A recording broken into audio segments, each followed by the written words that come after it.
Good to go? Okay. I want to take everyone through a sugya in the Torah.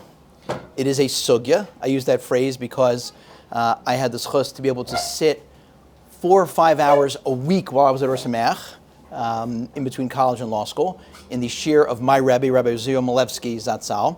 And he used to give a Gemara shir that masqueraded as a Chumash shir. So he would speak for 4 or 5 hours every week on the Parsha.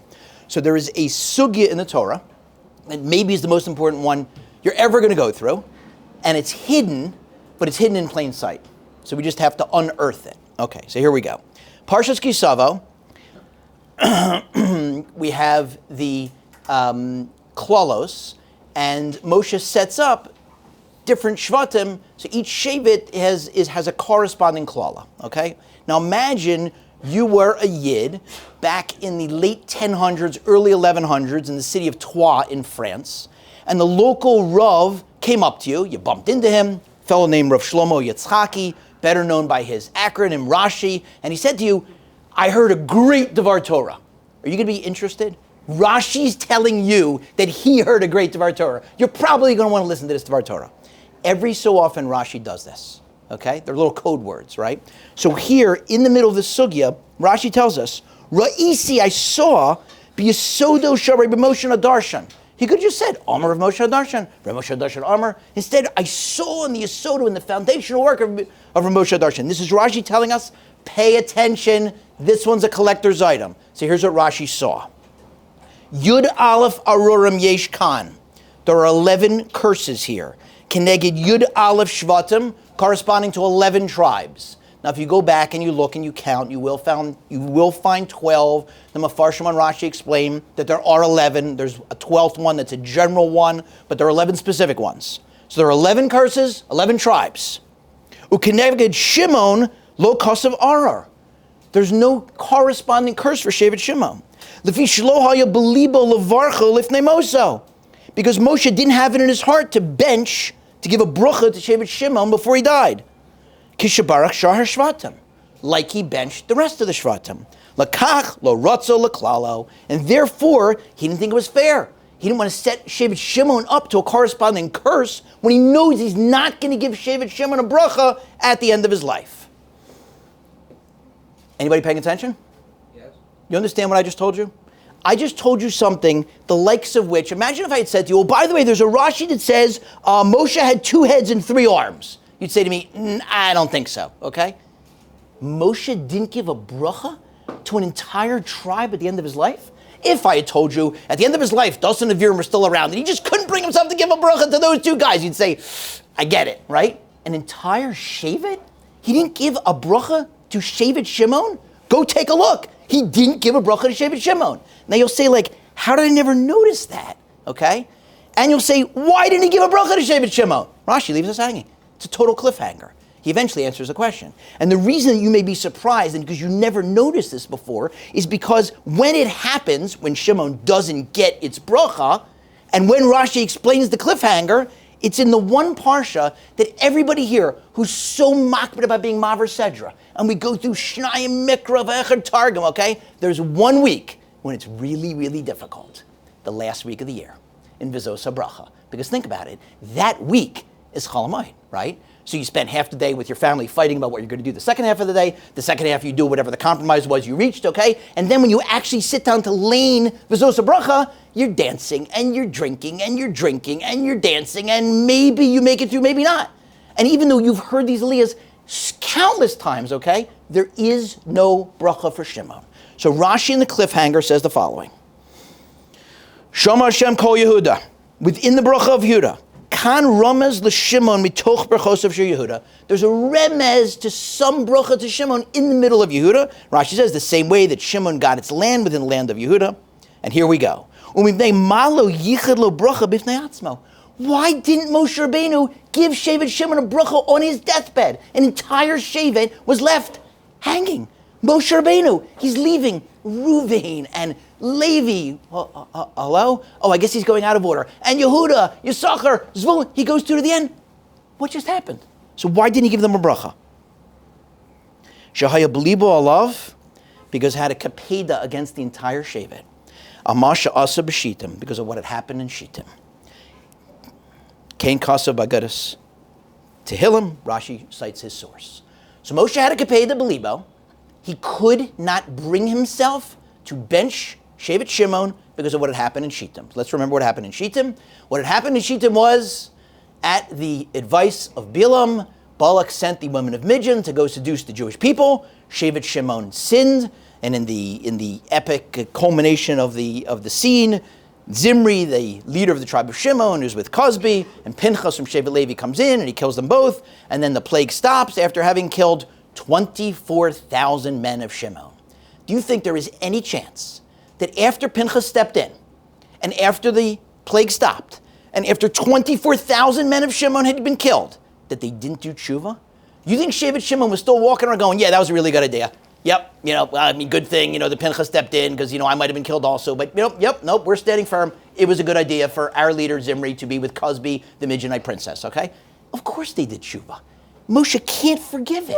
He forgives everything else. He gives everybody else a bracha, which means he forgives the Egel. He forgives the Meraglim. He forgives the Mesonanim. He forgives everything, every single thing that happened. Forgiven, forgiven, forgiven, forgiven. Shittim, he goes to his death. Can't forgive it. He's got a paid in his heart. Shimon doesn't get a bracha. Okay, this is not the only time we see this. Do you ever notice something very interesting? Shittim is the place where the Maisa Shittim happened, obviously, where the men of Shimon were seduced by the women of Midian. Shittim, fascinatingly, interestingly, totally coincidentally, it seems, is also the name of the wood that's used for the Mishkan, right? Atzei Shittim. Ever notice that before? How interesting is that? It's no coincidence. The Medrash says that Yaakov named the wood. Remember, this is the wood that Avram had planted, and Yaakov cut down, and he went into Mitzrayim, and he replanted it, okay? Yaakov Kamenetsky in the Yemes Yaakov says that it was a forest of Amunah. The Yidden would pass by that forest and say, someday we're getting out. You see those trees? Our great-grandfather, Yaakov, he planted those, and he said, we're going to take them out, and we're going to build a Mishkan. So he planted those trees. He named the wood Shittim because he knew the Yidden were going to need protection from Maisa Shittim. Hello, Yaakov, name the wood Atzei Meraglim. Name it Atzei Egel. Atzei Shittim, that's the worst possible thing that's going to happen in the Midbar. Such thing as to name the wood Shittim, that they're going to need protection from. They're not going to need protection for the Egel. They're not going to need protection from the Raglim. They're not going to need protection for all the other bad things that happen. No, Shittim, that's what they need protection for. So you've got Yaakov and Moshe agreeing. This is the worst thing possible. This is the only Avera you don't forgive. Moshe goes to his death, no bracha. So what's going on? So let's talk about Maisa Shittim, okay? So for many, many years, I'm embarrassed to say, I would read the key pasuk in the entire scene in the Maisa of Shittim, and I would misread it. So here's the pasuk, okay? This is when Pinchas sneaks his way into Zimri's tent, and he kills Zimri and he kills Cosby. Vayavo achar ish Yisrael el hakuba, vayidkar es shnehem, es asher es ish Yisrael ve'es ha'isha el kavasa v'te'atzer hamagefa me'al b'nei Yisrael. Okay? I thought this pasuk meant the following. It's got these two weird words, kuba and kavasa. I thought the pasuk meant he took his spear and he ran it through his midsection, Zimri's kuba, and Cosby's midsection, her kavasa, and that's how he killed them. That is not what the pasuk means. I'm noticing one year, a few years ago, while I'm going through the Sedra, I'm going through the Rashis, and I see that Rashi says El HaKuba means El HaOhel, into the tent. So now I have to reread the pasuk. V'yavo acher ish Yisrael. So Pinchas went after Zimri. El HaKuba into his tent. V'yidkar shneim, and he killed both of them. Es ish Yisrael, Zimri. V'es ha'isha, and the woman. El kavasa, he killed them both through her midsection. Kavasa means her midsection. Kuba does not mean his midsection. Kuba means his tent. Now, there are a couple other times in Tanakh where we meet people who have tents, right? More than a couple times. Like, endless. Everybody's got a tent.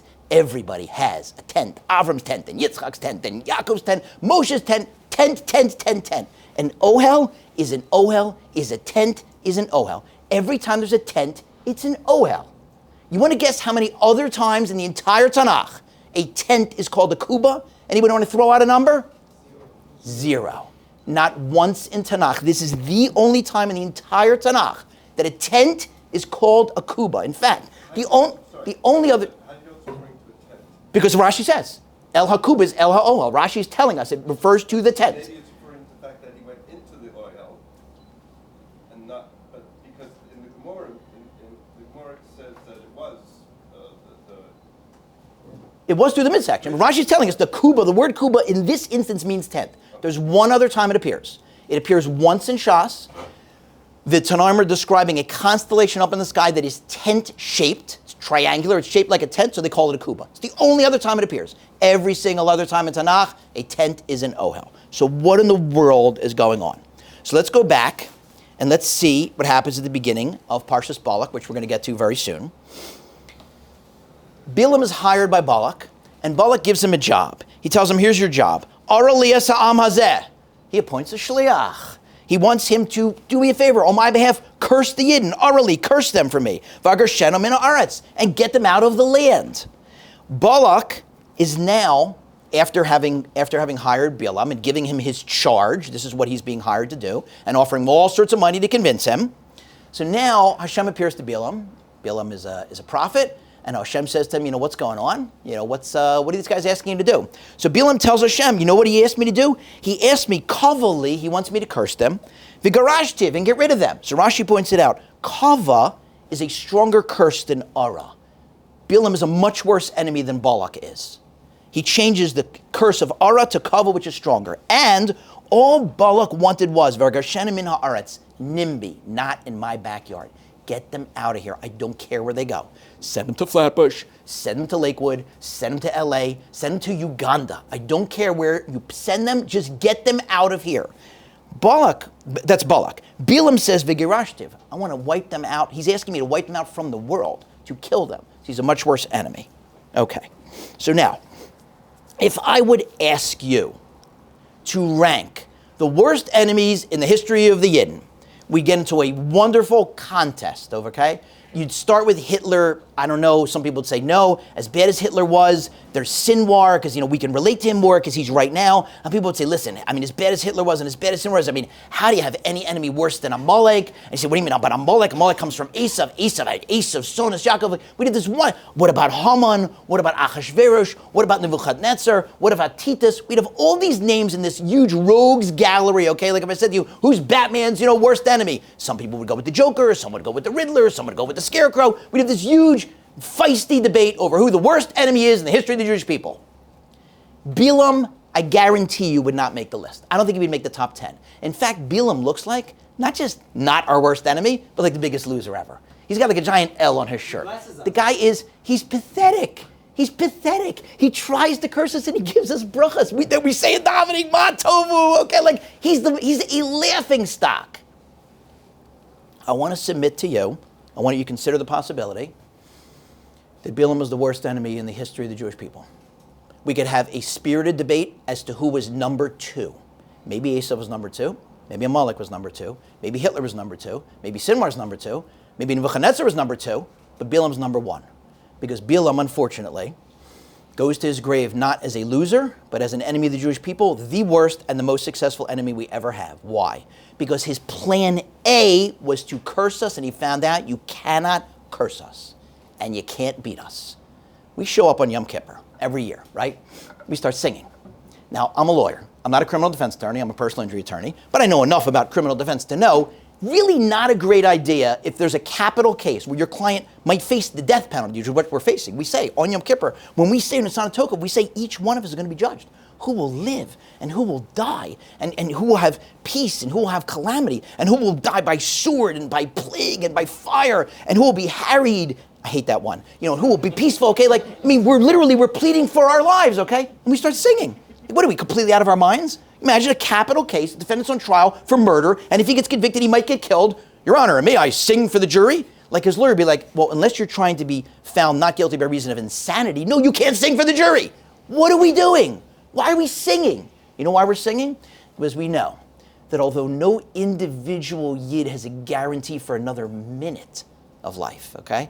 I can tell you endless stories of people who, just woke up that morning and were crossing the street, end of their life. So nobody has any guarantee for another minute. But we know the Jewish people, no matter what, will be inscribed for another year. The Jewish people will live another year. That's what Hashem promised us, okay?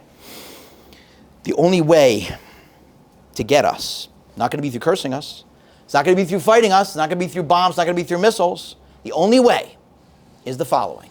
It's kava. It's Bilam's curse. Kava le'asa amazeh. That's what he wants me to do. He wants me to curse them. He wants me to wipe them out. Kava, kuf, beis, hey. I'm not doing any gematrias. I'm not playing any games. I'm not changing any letters around. It's the exact same word as the kuba. And that is why I want to suggest to you that here and only here, an ohel is a kuba because this kuba, this tent, is Bilam's kava. The only way to destroy the Jewish people is to get a Jewish man into a tent with a non-Jewish woman, or bring the non-Jewish woman into his tent. That's a kuba. That's his kava. Assimilation rates are now up to approaching, if not there, 80%. In some segments of Yiddishkeit, it's 90%. It's Makas Choshech, right? We read that Rashi like, when we just go through it like, yes, and then during Makas Choshech, 80% of the Jews died. 80% of the Jews died. That's what we're facing now, an 80% assimilation rate. When someone says they're Jewish yingala off the college, okay, put aside, the from ones that go, but certainly somebody non-from, there is an 80% chance, meaning there's only a 20% chance that a person will marry a Yid. You can't wrap your head around that number. You can't. 80%, that's how bad it is.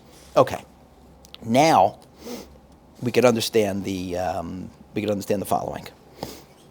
We can understand why it's not forgivable.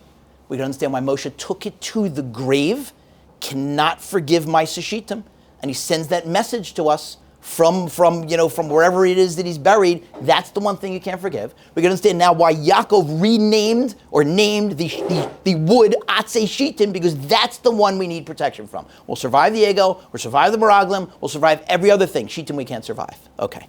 This also explains the following. For my money, the most emotional, poignant scene in the entire Torah is definitely after 22 years when Yaakov gets the news that Yosef's still alive. 22 years, he hasn't had the Shechina, he hasn't been B'simcha. 22 years, his beloved son has been taken away.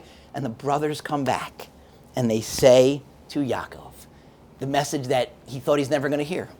Od Yosef Chai. Yosef's still alive. Wait, it gets better. V'chihu Moshe b'chol eretz Mitzrayim. And not only is he alive, he's the ruler of Mitzrayim. Yaakov's reaction is going to be to jump out of his shoes. He's still alive. That's what you would think. Here's his reaction. V'yafog libo, his heart falls, ki lo hamin lehem, because he did not believe them. What's going on here? He thinks the brothers are playing a prank. This will be hilarious. We just went to Egypt, okay? Now we're going to come back with it. Let's tell that Yosef's still alive. You know what? Let's make it even crazier. Let's tell him he's the ruler of the whole Egypt. He'll be like, what? We'll say, Dad, we're just kidding. Ki lo hamin lehem.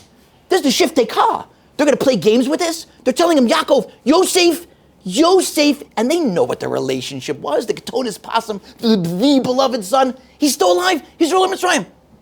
His heart falls. Ki lo hamin lahem. He doesn't believe them. Okay?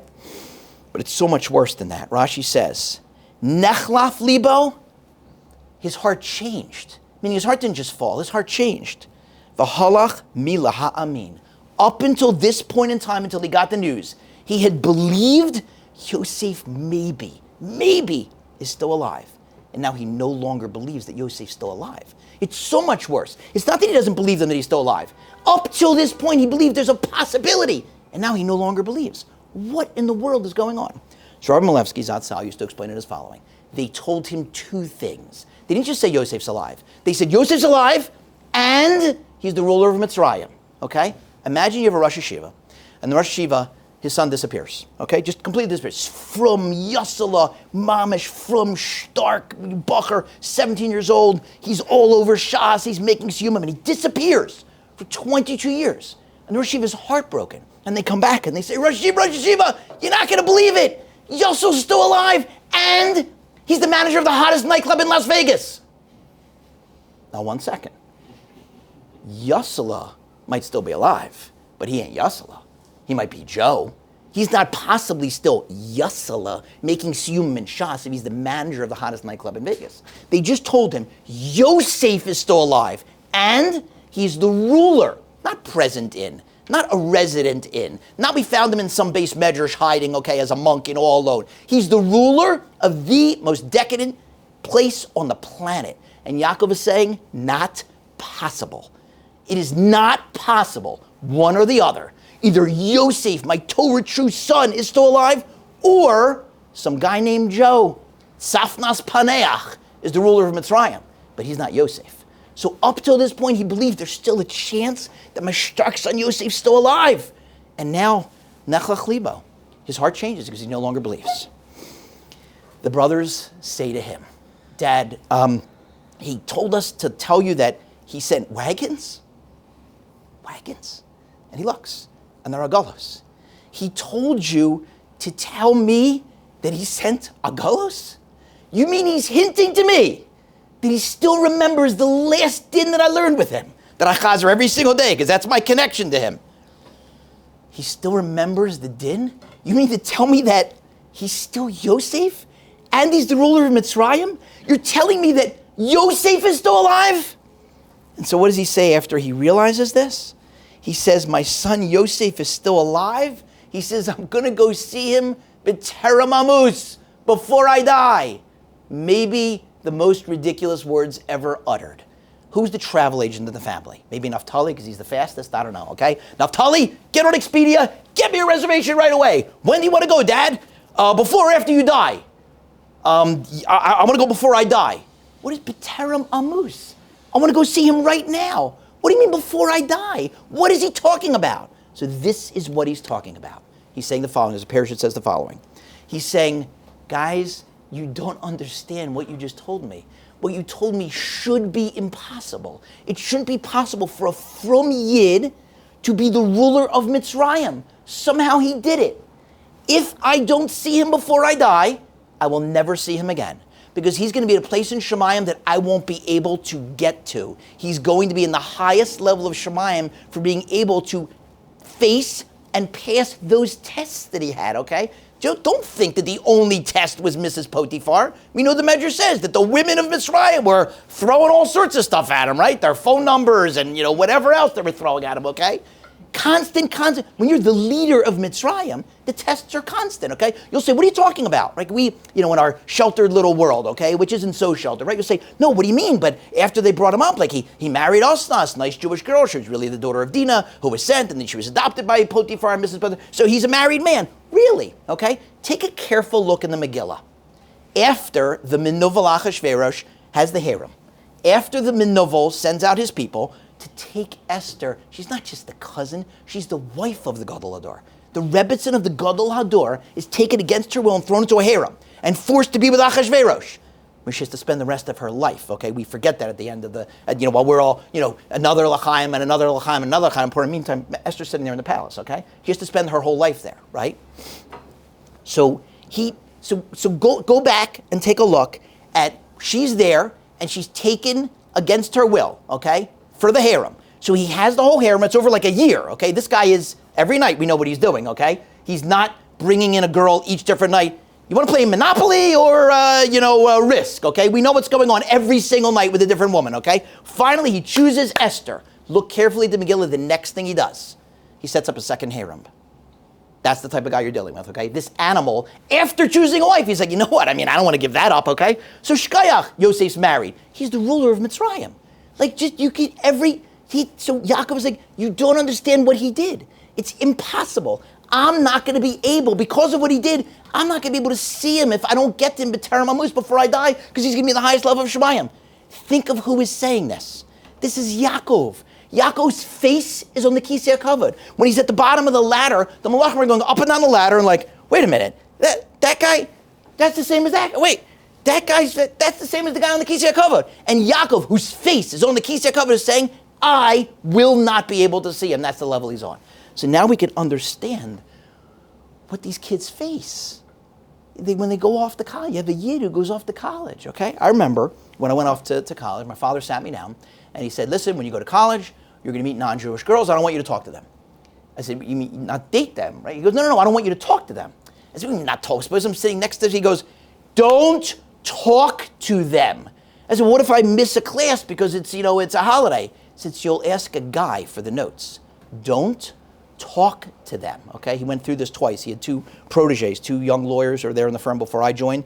both Yidden and both, I remember one of them very vividly telling me when I was in college, he says, look, he goes, I mean, in my wildest imaginings, like the thought that I would marry somebody non-Jewish, he goes, but I got to college and, was sitting next to somebody and, she was, I hate to say it over, but like, just to have to, she was cute and we started talking and the next thing we started dating. I still can't believe it. I'm married to somebody non-Jewish. Okay, that is the level of temptation. When I was in college, after getting there, it was very interesting to the stark difference. I was having a conversation once I was a residence counselor 1 year.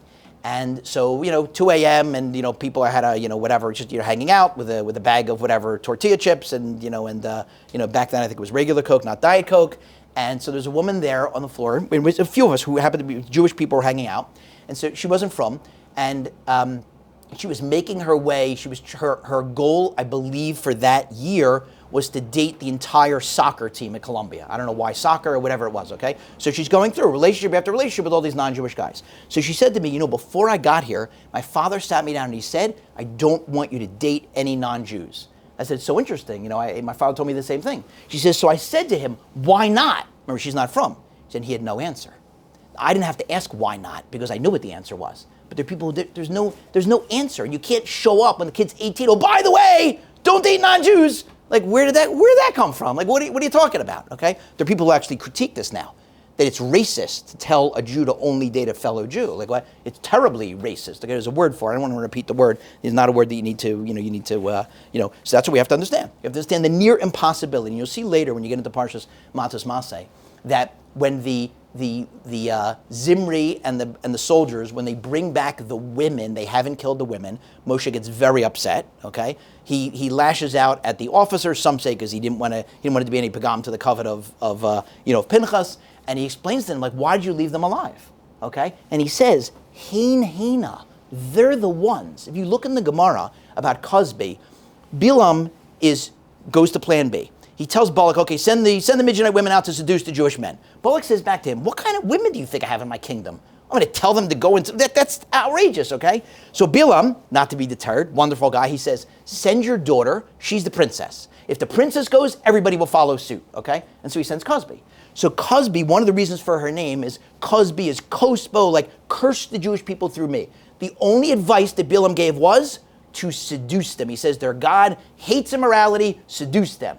Cosby has the idea that she passes on to the other woman. You know what? While we're at it, let's also have them worship Baal Peor. It wasn't Bilam's idea. She goes further. So Moshe is saying, guys, you have to know where the enemy is. You went and killed the men. That's not the real enemy. You left the women. And the soldiers are like, well, obviously we went to war. We killed the men. He's like, no, that's not the enemy. Hein Hena, the women who seduced the Jewish men, they're the enemy. We have to, yes. Do we have to respond to anti-Semitism? Absolutely. Do we have to, be up on our haspara so we can explain that no, actually Israel is not genocidal. No, we're peace-loving. No, we're not a colonial nation, okay? No, the Israeli army is not evil. Yes, of course, we have to respond, and we have to be up on that. But I'm telling you that with or without us, and we should help out, we'll beat the anti-Semitism. It's the assimilation on which we have to concentrate our efforts. Okay. So now, the question becomes, what do we do? What can we do, right? Now we see how important it is. We see the sugya. We see this is the only thing that's unforgivable. Moshe's going to his death. We see that Yaakov is the one thing that he was worried about, okay? So now what are we going to do about it? So what we have to do about it is we have to ask the following question. It's the question that Yehuda asked Yosef, apparently not knowing that Yosef was his brother. He thinks he's speaking to the Avref, the Tzachnas Panech, to the prime minister. And he says to him, when there's the threat of Yosef keeping the Tzachnas Panech, is threatening to keep Binyamin behind and send the brothers back. And Yehuda explains that he's taken on this responsibility. He says, Ech e'ele el avi v'hanar eineno iti. How can I go back up to my father and the lad is not with me? That's the question we have to ask ourselves constantly. How can I go up to my father in Shemayim and the nar, Jewish youth, or our own children are not with me? That has to be our calling card. That has to be our clarion call. We have to do everything that we can in our power because this is the biggest threat. It's really the only threat to the ongoing Jewish people, the future of the Jewish people. Okay, so the question is, what do we do? So number one, to those of us who are involved in Kiruv, don't ever get frustrated, okay? There's a certain frustration. happens all the time. You start studying with somebody, you have a Ben bias, a boss bias, and they're moving along, and it just doesn't happen. And you're like, I don't believe it. Like this, it's crazy. Like I just don't get frustrated. You never know. You plant a seed. I have a friend from college, and he was working for the CIA. The State Department, and he was pretending to work for the State Department. He was working for the CIA in Malaysia. So he calls me up and he says, give me a mazel tov. My wife and I are expecting our first child. I say, no, we actually say b'shad tov. A Jewish, he was my best friend from college. Jewish, not from, unbelievable guy, remarkable ben adam lechavero skills. And I say skill because it is a skill. And he says, yeah, and it's a boy. So I say, well, who's going to do the bris? He goes, we call my father's rabbi, conservative, reform, etc. He says, as long as I say the blessing, the doctor can do it. I'm like, okay, I say goodbye. I call my rav. My rav's like, no, a non-Jewish doctor can't do a bris. It's got to be done l'shem mila, okay? So now I'm like a little stuck. Like on the one hand, I never pushed anything on him, okay? Especially because we were friends before I went to Or Sameach, back when I was Jew, ish, okay? Not when I came back Jewish. So this is very awkward. On the other hand, I got to tell him something. So I call him up and I tell him, listen, I would never bring this up, but I just feel I have to. I checked with my rabbi, no disrespect to your rabbi, but if the doctor does the bris, it's not going to be a kosher bris. And you never know.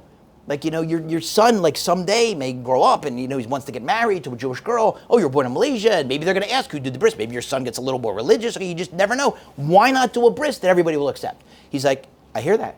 He goes, where am I going to find the mole? And I'm in Kuala Lumpur, Malaysia, okay? I said, I'll handle it, right? So my father tracks down a guy in London who, if you send him a plane ticket, he would fly. He's no longer with us. He would fly anywhere in the world and do a bris at no charge. You just have to send him a plane ticket. We found the guy, called my friend and said, listen, my father and I are sponsoring it. My father's like, I got this. I was like, no, you have to let me, share this mitzvah. He goes, okay, fine. We're sending him the plane ticket. Great, we put them in touch. My friend said, listen, I'll book the plane ticket. Don't worry, it'll be easier. Then you just reimburse me.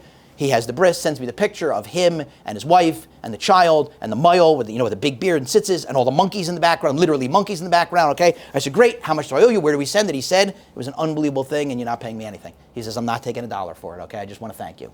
Kid grows up and, listen, the story isn't over yet. And my friend calls me up. He goes, yeah, so what was the name of that yeshiva where you were at? Or Sameach? Yeah, so my son is in Israel and he stopped in. He was taking some classes. And I'm like, you just never know, right? My friend hasn't, made any moves, but you never know what's going to happen. Or it could be 25 years later when you had that Ben bias over your house and they didn't seem to get anywhere. And now 25 years later, their kid goes to Israel. And Jeff Seidel taps them on the shoulder. And he ends up at a class at Rothenberg. And he calls home and says, I started going to these classes. Instead of the parent going, I'm coming on the next plane. They're brainwashing you. The parent says, I actually used to go for meals. It was kind of nice, right? You did something huge. So don't ever get frustrated. You plant the seeds. You never know what's going to happen. Now, I know there are people who will tell me, listen, you're a speaker. I'm not a speaker. I'm not comfortable. They're going to come to my house. They're going to have questions. It's going to be awkward, okay? I'm telling you that there are people in this room who can be incredibly talented and successful at Kiev through your wife's chicken soup and your corny jokes. The jokes that your kids make fun of, the jokes where your kids are like, Dad, okay, he's laughing, right? You know what I'm talking about, okay? I mean, no offense, man, okay? It's standard, right? But those corny jokes, you're gonna see Kiev prospects coming in that guy's hilarious, right? And the kids are so not hilarious, okay? And that chicken soup, that we can all agree on, right? You don't realize. So they'll ask a question, you don't answer. You'll say, what, that's a fantastic question. Let me get back to you. And you'll quickly call Rabbi Breitowitz or send him an email, okay? And he'll give you an in-depth, concise, incredible answer with 17 sources, okay? I got you an answer, and you'll shoot it over and this is unbelievable, right? Don't worry about that, okay? You'll say, okay, so I can't do that. You got to leave your comfort zone, okay? So I am very friendly with a fellow named Jeff Seidel. Some of you hopefully, or all of you hopefully know that name. So Jeff Seidel and I first met when I was here at Or Sameach. We used to work out in the same gym, okay? So we were workout partners. We became very, very friendly. So I was here for 2 years at Or Sameach, deferred law school. I used to be proud that I went to Harvard for law school until around the morning of October 8th. I no longer am. So, okay, I know, but I had to mention the fact that I'm no longer proud, because that I think is important. So now I came back after law school, married with 2 kids. Got married right before law school, come back with 2 kids. I found out that Jeff had a team in the ATFI, American Touch Football in Israel. So I want to play on this team because I play football. So I called Jeff. I'm like, Jeff, I heard you have a team. Can you get me on the team? He goes, this is amazing. He goes, I was saving a spot. I've been looking for somebody who's from who can play football because I have this team of all Hebrew you guys. None of them are from, and this is fantastic. Great, okay? He says, you'll play on the team and you'll bring the guys over to Shemach. You'll study with them, like you'll tutor them. I was like, Jeff, I don't know how to tutor. He goes, you spent 2 years at Or Samech. What do you mean you don't know how to tutor? I said, yeah, I spent 2 years at Or Samech getting tutored. I don't know how to tutor. He goes, well, then you can't play on the team. I said, Jeff, I'm happy to have them for Shabbos. We'll have wonderful Shabbat meals. I don't know how to tutor. He goes, then you can't play on the team. I'm like, I don't believe this, okay? So he would not give in, okay? I said, all right, I'll try it. So he tells me, okay, your first day back, you'll let me know what it is. I'm going to send the quarterback over, okay? So I haven't gone to practice yet, so I haven't met the quarterback. So I go back into the old Or Samech base medrash. It wasn't quite as nice as the current one. And I see this guy walk in, backwards baseball cap, earrings, goatee, shorts. And I'm like, how much you want to bet this is the quarterback, okay? There he is. He's the quarterback. By the end of the Zman, I was spending 3 hours a day learning with guys from Hebrew U, okay? Every time I get up to teach, it's because Jeff Seidel twisted my arm out of my comfort zone till it almost dislocated, okay? No, I'm not going to do this. Yes, you are. You're going to do this, okay? That, by the way, according to the Ishbitzer, is what Yitzchak had in mind. We look at this and we're like, if there's one thing you have trouble understanding, like, Yitzchak was going to give a bracha to Esav? Like, what was he thinking? So the Ishbitzer says, fascinatingly, he thought that Esav would be the spiritual adventurer. In other words, he understood. You get Yaakov in a room. You have people in the room. Yaakov is going to step up to that podium, and it's just going to be, can you imagine if I got to sit in a chair with Yaakov?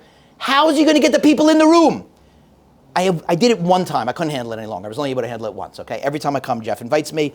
Anybody wants to go, I'll put you in touch with him. Thursday nights and Motzei Shabbos, he goes into bars, okay? It used to be discos back in the day. Now it's bars, okay, and other types of parties, okay? Hey, you Jewish, all right?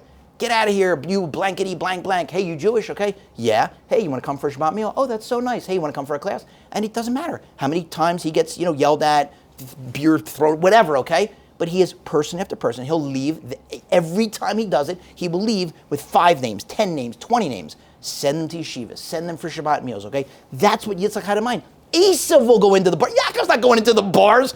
I deliver classes on Torah topics. Yeah, okay. Yeah, we'll be there. Esav's going to go in the bar and go, get up. You're coming to the class. I don't want to go to the class. You're coming to the class. Okay, Esav, I'll come to the class. That's what Yitzchak had in mind. He'll be the spiritual adventurer. So not all of us can teach, and not all of us can grab the guys to go, but leave your comfort zone. You can be a partner in Torah. You can come along. There is a contemporaneous trip that is beginning tonight that I encourage all of you who don't know about it. Some of the mentors are here. You can talk to them about it. But join up and see. They bring in Balabatim, and each guy gets assigned a couple of students, and you sit with the student, and you learn with them like we've been learning, but you learn with a student, and you hang out with them, and you tour with them, and you stay in touch with them, and you invite them over your house. You have reunions, and you can't imagine the periods from this. Guys who, I remember, I walked into an event a number of years ago in another city, and it was a wedding of somebody that I knew who was about tshuva. And when I show up, I realize I don't know what the hechsher is, and I don't know, like, just because he's a chozlo tshuva, so, and it's a foreign city, and it was in like some weird spot, like it wasn't in a hall, certainly wasn't in a shul. I'm like, I get there and I realize I have no idea if I can eat anything at this wedding, okay? I'm wearing a hat. There's one other guy wearing a hat, okay? So I walk over to him, I say, excuse me, by any chance, do you know what the hechsher is, okay? He goes, yeah, it's fine. He goes, wait, what's your name? So I tell him my name. He goes, what do you mean? He goes, we met before. He goes, I said, well, remind me, where did we meet? He goes, we met on the Mentor's Mission, okay? I was like, remind me. He goes, yeah, I'm so-and-so. He says his name, and I'm looking, okay? The last time that I saw him was on a Mentor's Mission. I am from Philadelphia, so I'm a fan of the Philadelphia Eagles. So the Eagles were playing a playoff game during the Mentor's Mission, and it was an early enough game that we were able to watch at night. So I said to some of the guys, hey, anybody, a couple other Philly fans, this guy happened to be a Philly fan also, let's go to the game. So I went to a place I probably shouldn't have gone in order to watch the game, okay? And this guy, fellow Philadelphia Eagles fan, was there, okay? And what I remember distinctly about him, because I have this rule, I don't like to be in a room when someone else is having more fun than I am, okay?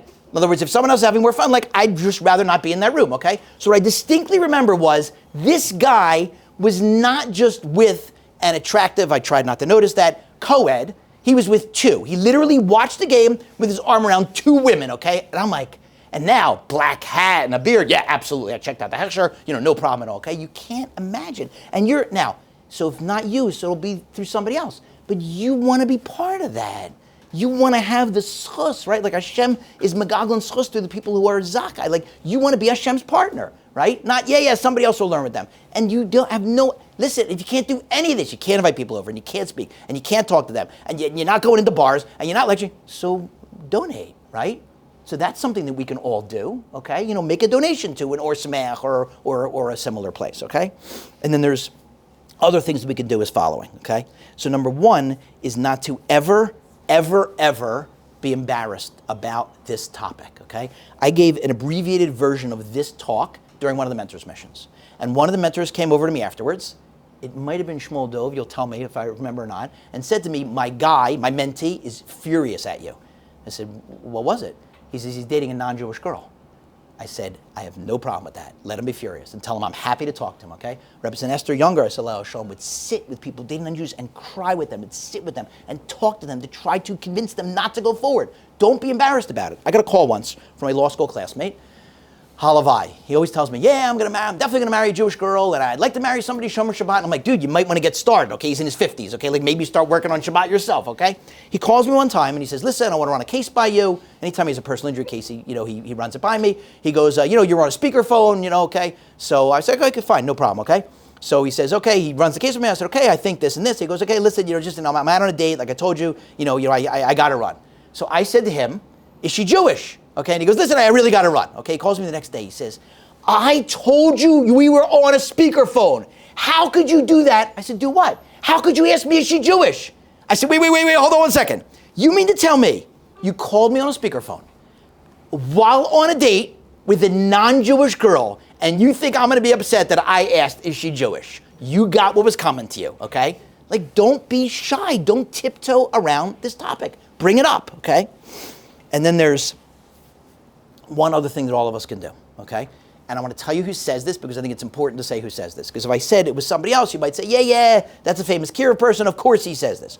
Rav Elyashiv says that when we're standing and davening, he says this about Yom Kippur, but obviously it's important all the time. He says there are Yidden, right, out there. 80% of Yidden, 90% of Yidden that are not in shul. Who is davening for them? We are the only people that can daven for them. Keep them in mind. Daven that every fry person in general, or it's more effective if you daven for every fry person you know. Every person in this room knows or is related to somebody who's not with the program.